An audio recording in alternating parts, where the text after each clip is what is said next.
I'm Ruby Grant, 30 years old, and somehow I became invisible in the middle of my own parents' anniversary party.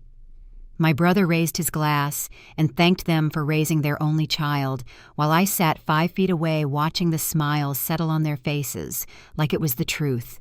They'd waited to hear for years. Nobody corrected him. Nobody looked my way.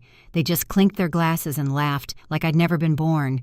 I didn't say a word, just reached into my purse and set a small box on the table. Not a gift, but something else, something that would make sure they never forgot. I was there before I go any further. Let me know where you're listening from in the comments and hit that like and subscribe button if you've ever been pushed aside by the very people who should have held you closest. I grew up in Kansas under wide skies and quiet rules. My parents raised us on thrift store values and potluck manners. They believed in hard work, kindness, and keeping your voice down at the dinner table. We weren't wealthy, but we had enough. And when we didn't, my mother found a way, and my father never complained. I used to think that made us strong, until I learned that silence isn't always a virtue, especially when it keeps you from seeing what's right in front of you. I was the kind of daughter who made birthday cards by hand and stayed late to help clean up after Sunday dinners. I studied art in college, paid my way through with temp jobs, and graduated with honors. I remember calling home to tell them, and all my mother said was, "Did your brother call today?" At first I thought it was just timing, bad luck, or busy days. But as the years passed, it felt more like something else, something colder. Shane was always the favorite. He had the smile, the job, the kind of confidence that turned every room toward him. Our relatives called him the golden boy, and even when he failed upward, they cheered while I scrambled to make rent. They sent money for his new car, but left my messages unread when I asked for help after losing a client. I watched them post vacation photos while I sold my furniture just to cover rent. The worst part wasn't the money, or even the absence. It was the rewriting of history. Like when my cousin Bailey pulled me aside at a coffee shop and said, "Your mom told everyone you don't come around anymore, that you've moved on from family." I sat there blinking while the steam rose from my cup, because I'd been the one calling and texting and showing up with flowers and hope I wasn't absent. I was erased. The more I thought about it, the clearer it became. Birthday calls, ignored party invites that never came, photos online of celebrations I hadn't known about until they were over, and always Shane in the center. My mother's arm around him. My father beaming beside him. I thought maybe it was in my head until I saw the way my name never appeared. Not even once. Not a tag, not a mention. Like I was a ghost in their photo album. And yet I still went to the party dressed nice hair. Nice. Done hopeful because some small part of me still wanted to be seen. It was their 35th anniversary, and I thought maybe this time they'd make room for both their children. But as I watched my mother light up when Shane walked in, as I listened to my father brag about his new office, as I sat next to relatives who forgot my name, I knew this wasn't about forgetting. This was about choosing. Then Shane stood, raised his glass, and called himself the only child. And they smiled like that was the truth. They wanted the world to hear. My name didn't even flicker across their faces. The applause was loud, the laughter easy like they'd practiced it for years. But something in me didn't sink this time. It rose, and as my fingers brushed the small box in my purse, I knew it was time to stop playing along. What happened next wasn't planned. Not really. It started with a cousin's slip about family finances and ended with a paper trail. I couldn't ignore the box I brought wasn't wrapped in celebration. It was a reckoning. And as I stood to leave the table that night, I wasn't angry. I was clear. The night after the party, I sat on my living room floor with my coat still on the heels, kicked off somewhere near the door. My purse sat open beside me, the red ribbon from the box still curled in the corner pocket. I didn't cry. I didn't speak. I just sat there listening to the quiet hum of the refrigerator and the tick of the wall clock, like it was all trying to fill the silence that had followed me home. 2 years earlier, I'd driven 3 hours with a velvet box tucked in my glove compartment. It was for my mother's 50th birthday, a necklace I'd saved up for over weeks, sterling silver, with a delicate DG etched into the pendant. I wrapped it myself, chose paper that matched her living room, and wrote a card that took me 4 drafts to get right. When I handed it to her in the kitchen, she barely looked up. "Oh, that's nice," she said, setting the box beside a stack of napkins before turning to stir the sauce on the stove. My brother Shane, who'd shown up late with a boxed coffee maker he picked up on the way, got a hug that lasted longer than it should have. She spent the rest of the dinner talking about how it had changed her mornings. The necklace was never mentioned again. Months later, I stopped by while she was out and peeked in her jewelry box just once. It wasn't there. The following summer, I found out about Shane's promotion party from a cousin's Instagram post. He'd made partner at his firm, and the family threw him a celebration at that steakhouse over on Hillside. Everyone was there, champagne flutes, big smiles, a photo of my parents standing between Shane and his boss like they were accepting an award. I hadn't even known it was happening. When I asked my father about it, he barely blinked. "Thought you were busy," he said, flipping the page of the newspaper, like that settled it. I wasn't busy. I was home that night scrolling through pictures I hadn't been invited to be part of. And then there was the winter I lost 2 major clients in a week. I was freelancing full-time then, and the rent was coming up fast. I swallowed my pride and texted my parents in our family group chat. Just something short. "Hey, things are tight right now. Can I borrow a little to help cover rent?" I waited. No reply. I followed up the next day, then again 2 days after that. Nothing. A week later, my mother posted a picture of Shane's new car, a sleek black sedan with a bow on the hood. "Proud of our boy," the caption read. I looked back at my message, still marked as read. That wasn't the first time they'd gone silent. Months before, I called to tell them I'd landed a new contract with a local museum, my biggest one yet. My mom picked up, said, "Hang on your brothers" on the other line, and never called back. Even during family barbecues, my father would talk about Shane's latest deal, how proud he was, what a smart move it was, and never once ask what I was working on. I learned to bring salads and keep quiet. It hurt more when no one noticed. A few weeks before their anniversary party, I met Bailey, my younger cousin, for coffee. She was studying design now, too, and we'd kept in touch here and there. We picked a quiet place near the river, sat by the window. She stirred her drink too long, eyes darting toward the door, like she wasn't sure she should have come. "Look," she said finally. "I need to tell you something." She said my parents had told everyone I'd pulled away, that I didn't care to be part of the family anymore, that I was too busy, too independent. I sat still, holding my cup between both hands. "They said you don't come around," she added quietly, "because you don't want to." Bailey's face softened, like she wanted to take the words back, but I knew she wasn't lying. She wasn't the only one. A week later, Curtis texted me. "Heard you're done with us," it read. Then another Shane said, "You don't come to family stuff anymore." I didn't reply. I didn't need to. I opened my phone gallery and scrolled through the screenshots. I'd started saving old texts I'd sent my parents over the years, reaching out, checking in, sharing things that mattered. Birthdays, small wins, times I just wanted to hear their voices. Most went unanswered. There was one from last Christmas. "Hey, Mom, Dad, I'm struggling. Can we talk sent on a Sunday afternoon?" Marked Reed. Below it on the same day, a picture of them standing under garland at Shane's holiday party, smiling wide like the year hadn't held anything but joy. I sat there on my couch, letting the memories line up like dominoes. The necklace, the party, the unanswered messages, the silence. It wasn't just about missing an invite. It was about the slow, steady way a person gets edited out of their own family story. And that night at the anniversary dinner, when Shane called himself the only child and nobody blinked, that wasn't a slip. That was the final rewrite. It had taken years to get here to this moment where they could pretend I didn't exist and smile while doing it. But something had changed. The silence didn't land the same way it used to. It didn't sink. It sparked. And as I looked around the room that night, watching the way their faces lit up when Shane spoke, I realized I wasn't just outside the family. I was being pushed further with every smile, every shrug, every lie they told in rooms I wasn't invited to.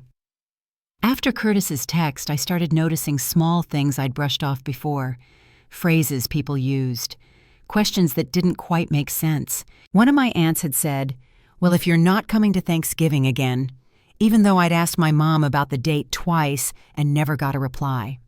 Another cousin mentioned how busy I always was with my career, like I'd made it clear I didn't want to be included. These weren't accidents. It was a version of me that had been passed around behind my back, edited, and explained by people who hadn't spoken to me in months. Bailey had only said a piece of it that day at the coffee shop, but it stuck.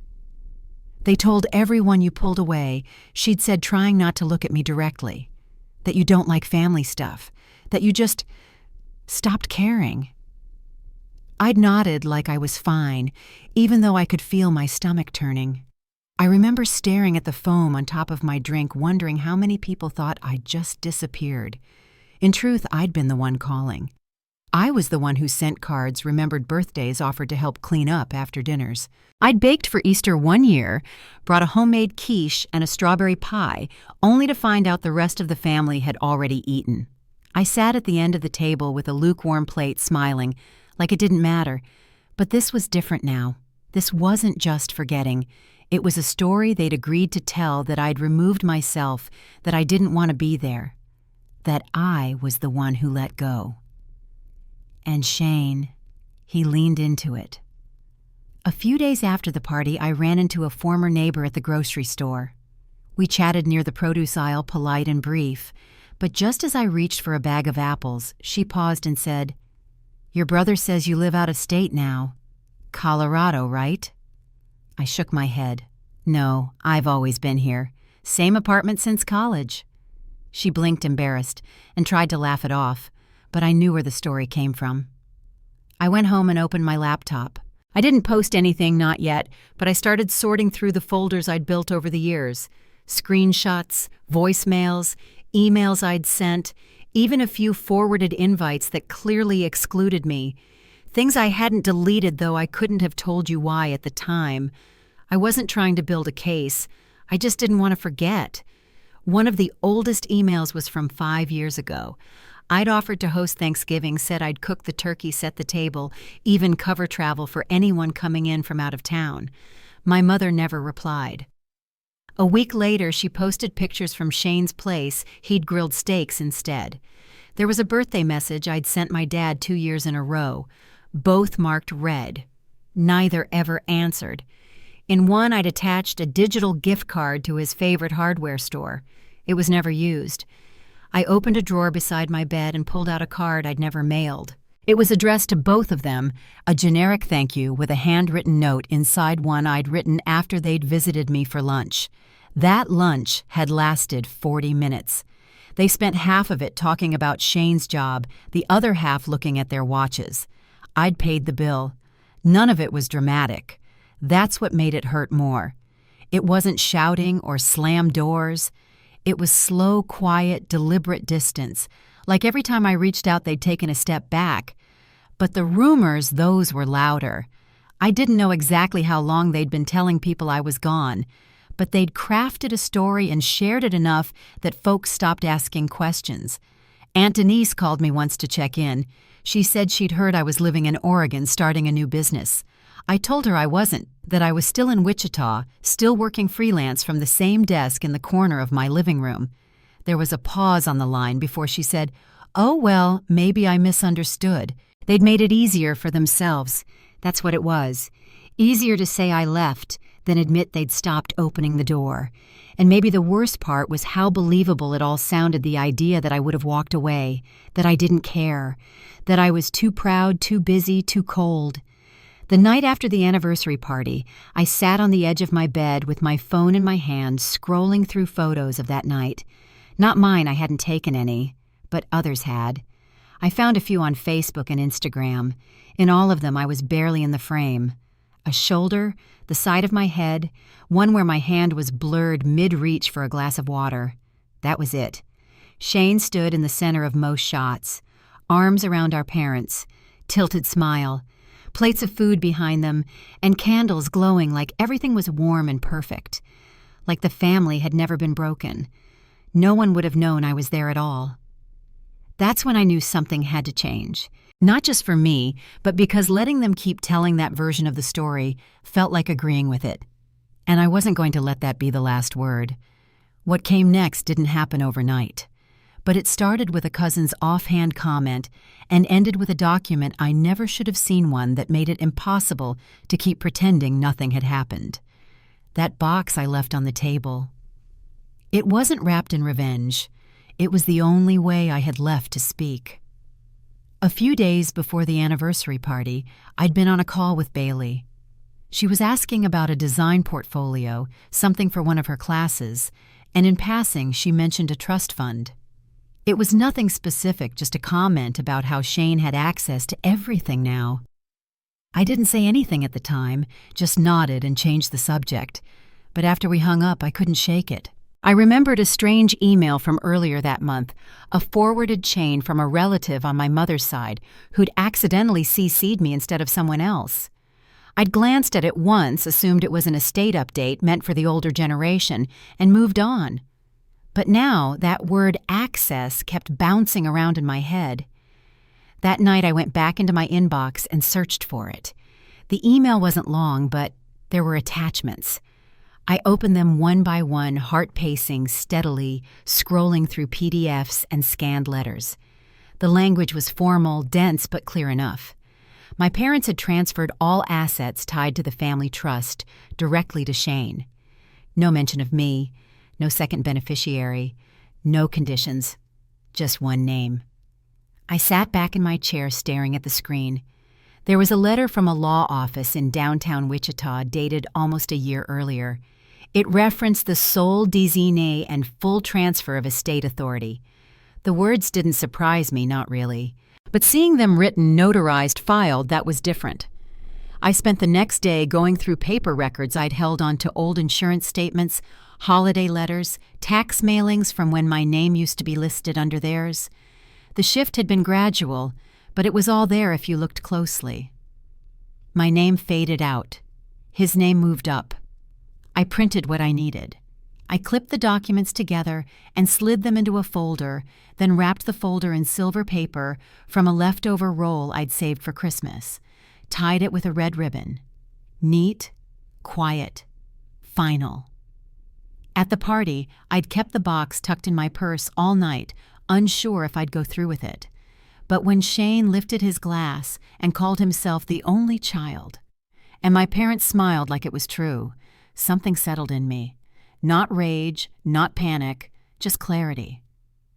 When I stood, the chair made a sound against the floor, not loud but sharp enough to pull heads toward me. I stepped away from the table and walked around slowly until I reached the center, where Shane was still standing. I didn't look at him. I placed the box down in front of my parents. "Don't open it yet," I said. My voice was steady. My hands didn't shake. I didn't need to explain. They knew I wouldn't have brought a gift wrapped in ribbon. I turned and walked toward the hallway. My coat was already draped over my arm. I made it almost to the edge of the dining room when I heard my mother's voice. "What is this supposed to be?" The ribbon fell first, a soft sound. Then the paper tore. A gasp came next, one sharp breath, followed by a rustle of pages. I glanced back once, just enough to see Shane leaning over the table, flipping through the documents. His face had gone pale, jaw tight, the same way it used to look when he lost a round of Monopoly as a kid. My mother was standing now, one hand pressed to her chest. My father had taken the pages from her and was staring down, lips moving like he was reading each line twice. "It's not what it looks like," he said, but no one responded. Bailey stood up from her seat across the room. "You did this without telling her." Her voice was louder than I'd ever heard it, breaking the silence like a dropped plate. Curtis, 2 seats down, shook his head slowly. "Someone else?" I think it was Aunt Denise said. "You cut her out?" She wasn't asking. The murmurs rose like wind before a storm. People shifted, turned toward one another, whispering too loud to be whispers. Shane slammed his hand on the table. "This is private." But no one stopped.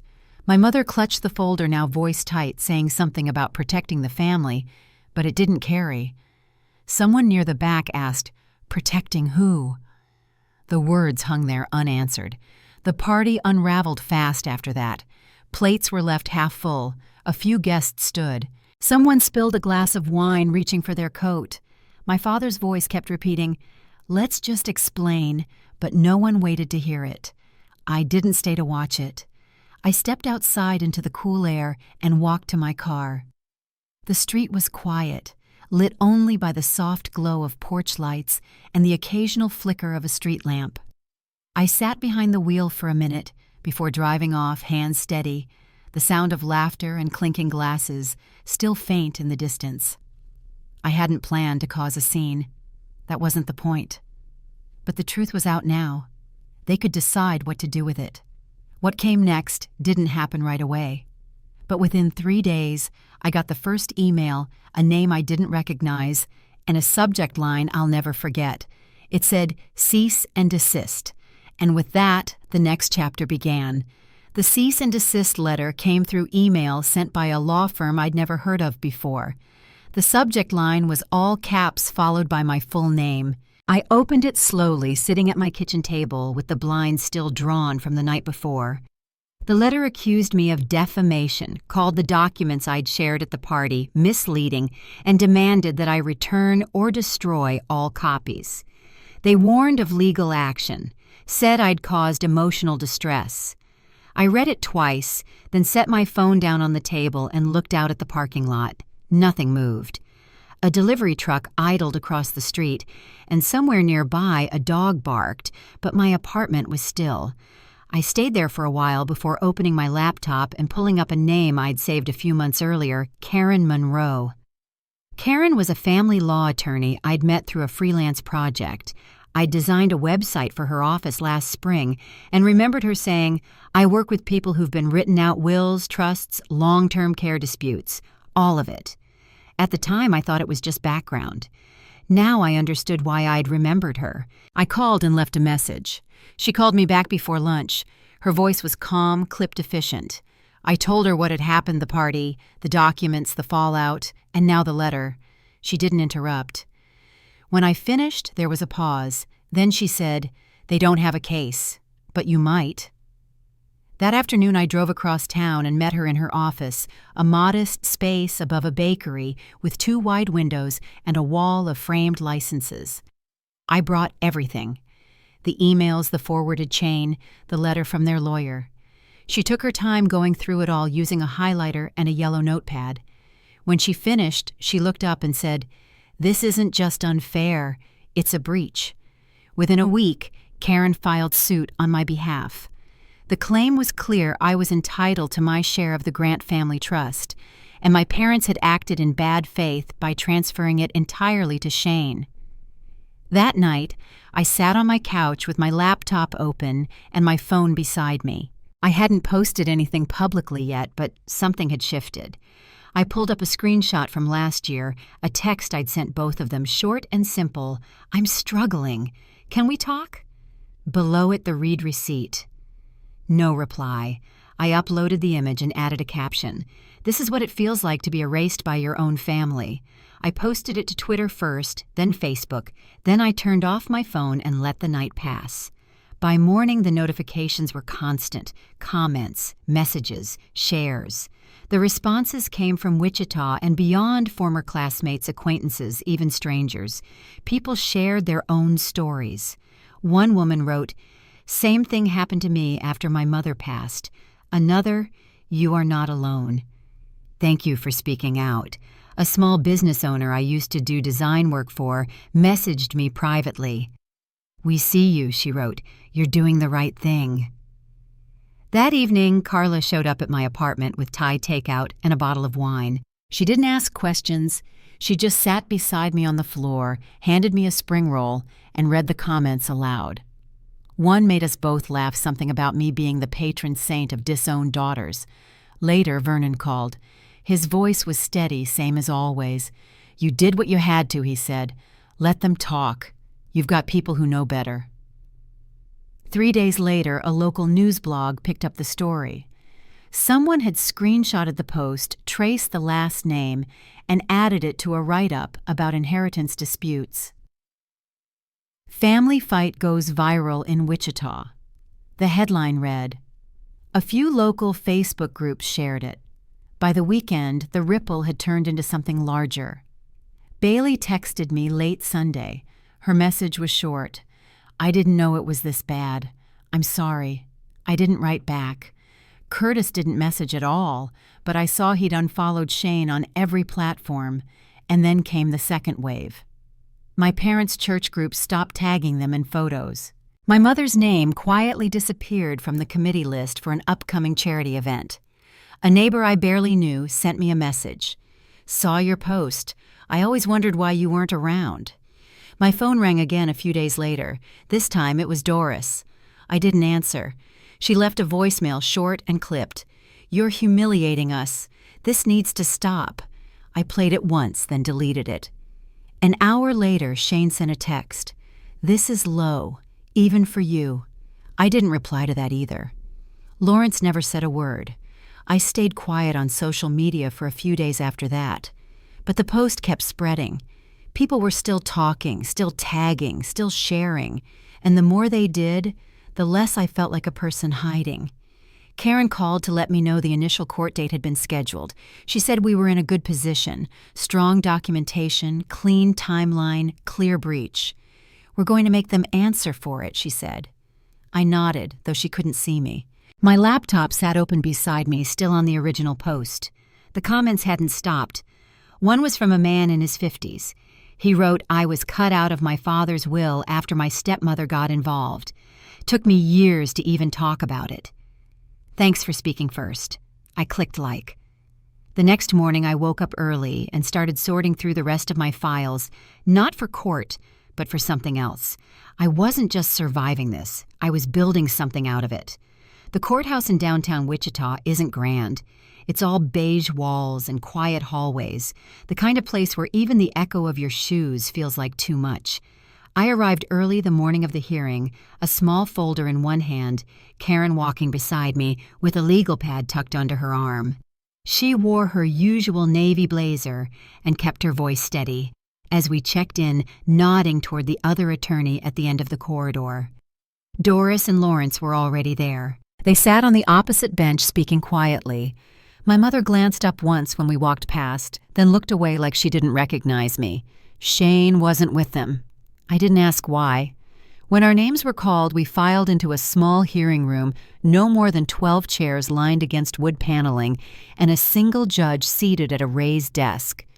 There was no jury, no crowd, just a clerk in the corner and a clock that ticked too loudly. Karen opened with the paperwork, everything we'd prepared. Copies of the original trust, the amendment with Shane's name as sole beneficiary, emails between my parents and their financial advisor, even a statement from the bank confirming the transfer had taken place without any communication to me. Across from us, their lawyer, a man named Richard Blair, pushed back with words like intent discretion and private family matter. He claimed I'd misunderstood the scope of the estate, said the documents didn't tell the full story. The judge listened without interruption. He asked a few questions, mostly about the timeline. When Blair mentioned the social media post, he raised one eyebrow but didn't comment. Karen stayed calm through it all. When it was her turn again, she didn't raise her voice. She simply walked through the sequence, the trust's original setup, the omission, the lack of disclosure, and how I discovered it only after the fact. She finished by saying, "My client isn't contesting their right to make changes. She's contesting the secrecy and the damage caused by it." The judge sat back, folded his hands, and looked at each of us in turn. Then he said, "I've reviewed the material. I don't need to deliberate." I gripped the edge of the table. He continued.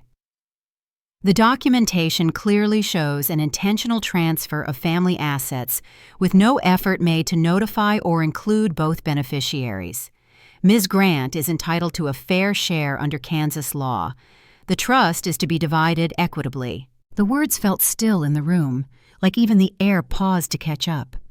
Doris shifted in her seat. Lawrence rubbed his jaw but didn't speak. Their attorney asked for a moment to respond, but the judge declined. "This case is closed," he said. "The record stands." Karen leaned toward me, whispered, "We got it." Then she started packing her files. Outside the courthouse, the sun had risen higher. We stood on the steps for a few minutes while Karen made a call to file the paperwork. I didn't say much. I just stood there watching a group of school kids cross the street in front of the library, their backpacks bouncing as they ran toward a bus. Later that day, the ruling hit the local paper. Just a few paragraphs buried in the legal section, but someone clipped it and posted it online. By evening, the news had spread. "I got a call from a friend I hadn't spoken to in months. You did it," she said. "They can't deny it anymore."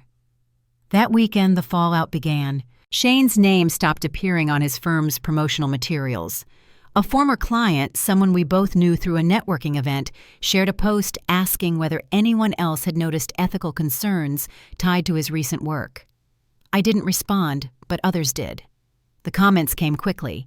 He let his sister fight for scraps, didn't realize he was that kind of person, even one from a former college roommate. Not shocked. Within a week, Shane deactivated his Twitter account. My parents stayed quieter. The church group where Doris once led the meal train quietly removed her from their newsletter. Lawrence, who'd played golf with the same 3 men every Thursday for over a decade, stopped showing up at the course. A neighbor told me they saw him at the grocery store arguing with a clerk about a return policy. I didn't hear from either of them. Bailey sent one more message. "I hope this means things are getting better," she wrote. "I won't pick sides, but I wanted you to know I'm thinking of you." I didn't reply. Curtis hadn't reached out at all, but I saw he was no longer tagged in family photos. Whatever distance he chose, he meant to keep it. That week, Carla brought over lasagna and stayed late. We ate in my kitchen with the windows open and the radio low. She didn't ask for updates. She just said, "You're standing taller." Vernon stopped by the next day, toolbox in hand, even though I hadn't asked him to fix anything. "Thought I'd tighten that porch railing," he said, then added, "Figured it ought to be strong enough for the person who rebuilt everything else." The days were quiet but different. I wasn't waiting for an apology anymore. What came next wasn't about them. It was about what I could build now that I had space and the strength to start over. I didn't return Doris's call after the ruling. The voicemail came in the day after the decision, short, breathless, and clipped. She said we needed to talk, but there was no apology, no acknowledgement of what had been decided. I listened to it once, deleted it, and didn't think about it again.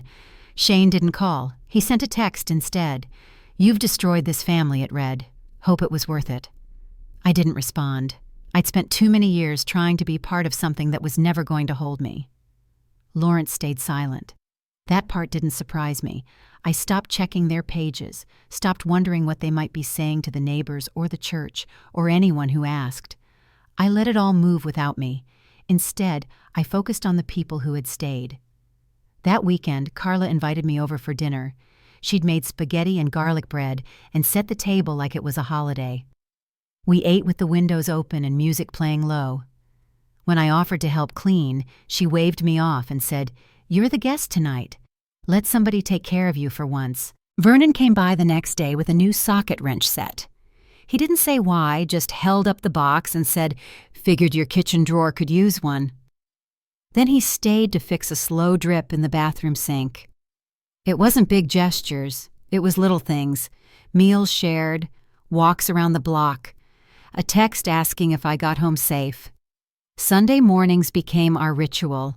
The 3 of us would meet at the diner on River Street, always the same corner booth, always the same server who knew our coffee orders before we sat down. Carla teased me about how much syrup I used. Vernon drew logo sketches for his imaginary business ventures on napkins. They didn't talk about the lawsuit unless I brought it up. They didn't ask for updates or advice or headlines. They just sat with me, listened when I needed to talk, laughed when I didn't. One Saturday, Vernon showed up with lumber strapped to the roof of his truck. "Thought I'd patch that shaky step on your porch," he said. "Can't have the CEO of a newly funded life walking around with a broken stair." Carla brought lemonade and stood beside him while he worked cracking jokes and swatting mosquitoes. Those small moments felt more like family than anything I'd grown up with. Not once did I feel like I had to earn their place at the table. The fallout from the court ruling didn't go away, but it stopped being the center of everything. People in Wichita still talked. A neighbor I barely knew waved at me differently now, like she wasn't sure whether to be proud or embarrassed. The clerk at the grocery store called me Miss Grant a little too carefully. One day I walked past the church my parents used to attend. The bulletin board out front listed events and donation drives, but their names weren't anywhere. I didn't stop. The house where I'd grown up looked smaller when I drove by it, not just in size but in meaning. I didn't feel anything standing in front of it, not grief, not regret, just distance. Doris didn't call again. Shane didn't text. Lawrence never appeared. Bailey messaged me once a quiet line that said, "I hope you're okay." I'm still not sure what to do. I didn't reply, not because I was angry, but because I didn't need anything from her anymore. Curtis stayed silent. None of it stung the way it used to. Because somewhere between the courthouse and Carla's kitchen table, I realized I'd stopped hoping they would see me, and I'd started seeing myself. Later that month, Carla invited me to a small backyard cookout with a few of her coworkers. Vernon grilled hot dogs and told a story about fixing a furnace in the middle of a blizzard. I stood beside the patio lights, a paper plate in hand, and felt something shift. Not in a big dramatic way. Just the simple knowledge that I wasn't surviving anymore. I was living. The money from the trust hadn't changed me, but it gave me space to think about what came next, what I wanted to do with it. The idea came quietly one evening as I scrolled through old messages. People had started reaching out, strangers who'd seen the post, women who'd gone through the same thing, siblings pushed aside, children left out. One message stood out. A woman named Kelly. She wrote, "They told everyone I was ungrateful. I still don't know how to prove I wasn't." I didn't have an answer for her, but I wanted to create a place that could help. 3 months after the ruling, I signed the lease on a small office space just off Main Street. The walls were bare, the floors unfinished, but the sunlight poured in through the front windows like it had been waiting for me. I stood there holding the keys, listening to the creak of the door as it closed behind me. The trust money had cleared the week before. My portion wasn't extravagant, but it was enough to build something real. I named it Haven. It felt right. A place for people like me, daughters left out, siblings brushed aside, anyone quietly erased by the people who should have seen them. It started small. Just me, a folding table, and a stack of legal guides Karen had helped me order. Within a month I had volunteers, women who'd read my story, a retired paralegal, a social worker who'd seen too many unfair wills. They showed up with notepads, snacks, and open hearts. We held our first workshop the second Friday of October. 4 women sat in the circle, all of them holding folders the way I once held that box at my parents' party, tight to the chest, hoping it held something that still mattered. One of them, Maria, told us how her father rewrote his will after her wedding, left everything to her younger brother, because he was the only one who stayed close. She hadn't spoken to her family since. Another woman, Tanya, said her mother left the house to a cousin she barely knew, despite years of caretaking, grocery runs, and late-night drives to the hospital. It wasn't even about the money, she said quietly. It was like I just stopped existing to her. I didn't give them advice that night. I listened. I nodded. I let them see someone who'd made it to the other side. Each week after that, the chairs filled. Not fast, not loud, just steady. Stories passed hand to hand, notes taken in pencil. Voices soft at first, then stronger. Carla came by often, dropping off pastries, checking in between lesson plans. Vernon fixed a stuck window without asking and helped install a lock on the filing cabinet. "No use starting a revolution without a secure drawer," he said, smiling as he wiped his hands on a rag. One evening after everyone had gone, I stayed late sweeping up paper scraps. I stood at the front door with the lights off, looking out at the empty street. Above me, the Haven sign caught the glow of a street lamp, soft and gold. I thought about all the rooms I'd once been left out of the dinners, the photos, the spaces where my name was never spoken. And then I thought about this one, a room I'd built myself. Doris never called again. Shane stayed quiet. Lawrence's silence never broke. And that was fine. Not everything needs a resolution to bring peace. Some things end, and some things begin. I'd spent so long waiting to be seen by them. I didn't need that anymore. I had my own table now, and I chose who sat at it. If you've ever felt pushed aside or rewritten out of your own story, I hope this reminds you that you're not alone. You don't have to earn your place in a family that won't hold space for you. You can make your own place, and when you do, you'll be amazed who shows up. If this story meant something to you, let me know where you're listening from. And maybe share it with someone who needs to hear it too. Someone who's still waiting for permission to take up space. They don't need it. Neither did I.